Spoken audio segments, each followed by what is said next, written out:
네, 7월 20일 월요일 사도행전 9장 32절부터 43절까지 말씀으로 우리 함께 은혜 나누기 원합니다. 네, 우리는 살아가면서 여러 가지 자리를 가게 됩니다. 어렸을 때는 부모님 품에 안겨서 자기 의지가 없이 여기도 가보고 저기도 가보고 그냥 끌려갑니다. 근데 어느 정도 자기가 표현할 수 있는 어떤 의사가 생기면요, 적극적으로 자기가 가고 싶은 걸 표현합니다. 믿음이도 어렸을 때는요, 그냥 품에 안겨가지고 그냥 어딜 가든지 가만히 따라갔거든요. 근데 어느 정도 크기 시작하니까 아예 아직 걷지도 못할 때 막 손가락으로 자기가 가고 싶은 데를 가리키면서 막 이러는 거예요. 그 말 안 들어주면 막 칭얼거리고 막 몸부림을 칩니다. 빠져나오려고. 근데 이제 믿음이가 걷기 시작하잖아요. 그러니까 지금은 품에 안겨 있는 걸 싫어합니다. 자기가 여기저기 막 가고 싶어요. 그래도 안 돼! 하고 이렇게 꼭 붙잡고 있으면 믿음이가 몸을 막 이리저리 뒤틀어서 어떻게든 그 품에서 빠져나오려고 합니다. 그때 믿음이를 붙잡는 게 굉장히 힘들어요. 진짜 미꾸라지 같아요. 막 유연합니다. 그래서 이제 믿음이가 혼자 가게 두면 안 되니까 믿음이가 어딜 가나 이렇게 살펴보면요, 자기가 흥미가 있는 곳에 갑니다. 자기가 봤을 때 뭔가 재밌을 것 같은 데를 갑니다. 가서 자기가 뭔가 만족할 수 있을 것 같은 데를 갑니다. 근데 이게 믿음일 뿐만 그런 게 아니라 모든 사람이 그런 것 같아요. 모든 사람이 나에게 뭔가 유익이 되고 나에게 어떤 재미가 있고 뭔가 필요한 것이 있으면 우리는 그 자리를 향해 가고 싶어 합니다. 반대로 나에게 뭔가 유익이 되지 않고 뭔가 불쾌해지고 별로 도움이 안 될 것 같은 자리에는 가고 싶어 하지 않는다는 겁니다.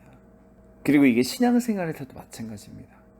내가 좋을 때는 막 가는데 내가 보기에 좀 별로고 싫으면 안 간다는 겁니다.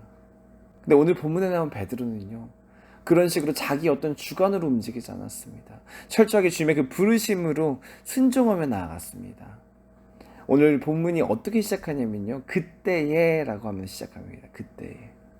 근데 그때가 어떤 때냐면 31절에 이야기한 그때인데, 당시 그 초대 예루살렘 교회가 든든히 서가고 사마리아 땅끝까지 퍼져나가고 있는 그 상황, 그때에 초대교회가 이렇게 든든히 서갈 때에 베드로의 어떤 것이 이 초대교회를 든든히 세워갔는가, 그걸 오늘 본문이 기록하고 있는 겁니다.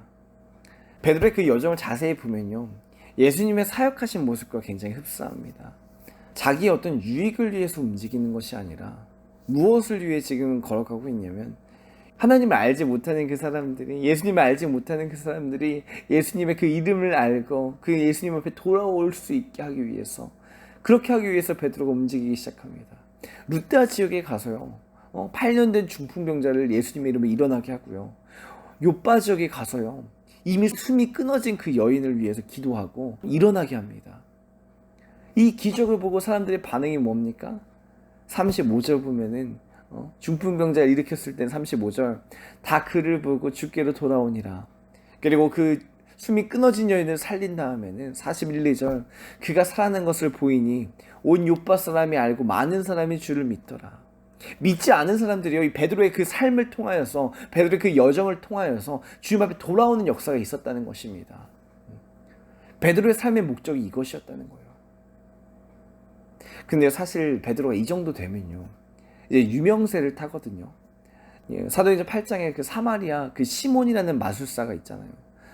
이방신을 좀 빌어가지고 조금 맛을 좀 썼다고 사마리아 사람들이 그 사람을 큰 자라고 칭송합니다. 마찬가지로 베드로도요, 지금 가는 곳곳마다 그런 이적이 나타나니까 사실 사람들이요, 베드로를 큰 자로 모실 수 있는 상황이라는 겁니다. 서로 가장 좋은 데로 모시려고 하고 가장 좋은 데로 대접하려고 하고, 베드로가 정말 마음만 먹으면은 정말 편하게 대접받으면서 살아갈 수 있었다는 것입니다. 근데 베드로의 그 다음 여정이 뭔지 아세요? 그 요빠의 가장 좋은 곳에 머무는 것이 아닙니다. 43절 같이 읽어볼까요? 베드로가 요빠에 여러 날 있어 시몬이라 하는 무두장이의 집에서 머무니라. 베드로가 어디에서 머물렀대요? 그 요빠에서 죽은 사람을 일으킨 그 이후에 어떤 좋은 곳에 머물고 대접받으며 지내는 게 아니라 요빠에 여러 날 있을 동안에 무두장이의 집에서 머무니라. 무두장이의 집에서. 무두장이라는 단어가 좀 익숙하지가 않죠. 무두장이는 어떤 직업이냐면요, 동물들의 가죽을 가공하는 직업입니다. 가죽들을 이렇게 가공해요. 실생활에 쓸 수 있게. 그러니까 기본적으로 무두장이는요, 죽은 동물들을 다룹니다. 구약의 율법상 이건 굉장히 부정한 자입니다. 그러니까 성경에서 말하지 않더라도 이 무두장이가 지내는 머무르는 곳은요, 결국 사람이 머물기가 쉽지 않은 데입니다. 왜냐면요, 그 무두질을 할 때 그 악취가 엄청나거든요. 애초에 죽은 시체에서 냄새가 나죠. 근데 그 시체에서 짐승 가죽을 도려냈는데 그게 깨끗하지가 않습니다. 피가 뚝뚝 떨어지면서 와요. 그걸 거기 살점도 붙어 있습니다. 그럼 무두장에는 이 살점을 도려내고 그 가죽에 있는 털도 제거를 해야 되는데, 근데 그 털을 제거하는 방법이 뭐냐면 소변통이나 아니면 개똥과 물을 섞은 그 통에 막 거기다 털 치대어서 털을 제거했다는 것입니다. 그래서 유대교의 그 미시나를 보면요, 이 무두장이를 뭐라고 표현하냐면 쓸개똥과 같다고 표현합니다. 쓸개똥. 아니 그게 사람에게 할 말입니까? 근데 그 정도로 천하고 더럽고 부정한 직업이었다는 겁니다. 그리고 직업이 무두장이면 충분히 그 여자가 이혼을 할 수가 있대요. 그러니까 원래 이혼은요, 유대교에서 남자의 권한입니다. 남자가 여자를 나 이 사람과 도저히 살 수 없다 하면 이혼 증서를 끊어줘야 이혼이 가능한데, 이 무두장이 이 한에서는 달라요. 만약 신부가 어떤 남자랑 결혼하기로 했는데 그 남자의 직업이 무두장인 거예요. 그러면 이걸 이때 알게 되면요, 저기 신부가 이혼 요청을 할 수 있다는 겁니다. 이 남자가 무두장이어서 나는 결혼할 수 없습니다. 그 정도로 천한 직업이 무두장이었다는 거예요. 사람들이 상대하지 않습니다. 그리고 욥바가 바닷가 지역이거든요. 그 바닷가 근처에 바닷바람 그 비린내가 나잖아요. 근데 그 바닷가 근처에 무두장이 집이 있으니까 거기 바다 비린내, 피 비린내, 온갖 배설물, 개똥, 오줌 냄새, 소변 냄새, 이런 것들이 막 섞이는 거예요. 너무나 힘든 냄새가 나는 거죠. 근데 베드로가요, 모든 사람이 기피하고 가고 싶어하지 않는 이 무두장의 집에서 여러 날을 머무릅니다. 여러 날을. 왜 굳이 이런 냄새나고 힘들고 역겹고 사람들이 부정하다 이야기하는 이 자리에 베드로가 여러 날을 머물렀을까요? 앞서 이야기한 것과 똑같은 목적입니다. 이들이 주님 앞에 돌아오기를 바라는 거예요. 아무도 찾지 않는 그 무두장의 마을이거든요. 그 공동체 가운데 그 소외된 사람들에게 여러 날을 머무르면서 복음을 전했다는 것입니다.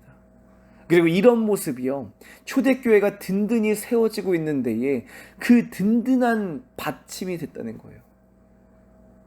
네, 말씀을 정리하겠습니다. 베드로는요, 여러분, 그 삶의 방향이 뭐냐면 자기 유익을 위해 살지 않았습니다.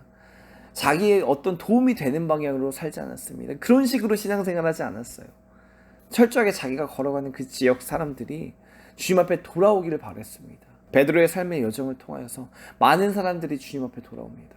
편하고 쉽고 좋은 자리에서만 머무르는 것이 아니라 자기의 발걸음이 닿는 곳이라면 그곳이 어디든지 간에 사람들이 모두 손가락질하고 부정하게 여기고 악취가 나는 무두장의 집이라 할지라도 여러 날을 머무르면서 주님 앞에 돌아올 수 있도록 열심히 살아갔다는 것입니다. 여러분은 오늘 하루 어떤 자리에 머무르려고 계획하고 계시나요? 어떤 집에 있기 원하십니까? 나에게 유익이 되는 곳에 있으려 하십니까? 아니면 내가 재밌고 흥미있는 곳에 있고 싶어 하십니까? 아니면 나의 필요가 있는 곳에 있기 원하십니까? 특별히 우리가 주님의 마음이 있는 곳에 있기 원합니다. 그곳이 악취가 나는 무두장의 집이라 할지라도 그 자리에서 주님의 그 복음을 전하며 기쁨으로 머무를 수 있기 원합니다. 그렇게 오늘 하루도 여러분들의 그 삶을 통하여서 그 사람들이 주님 앞에 돌아올 수 있는 그런 증인의 삶을 살 수 있기를 예수님의 이름으로 축복합니다.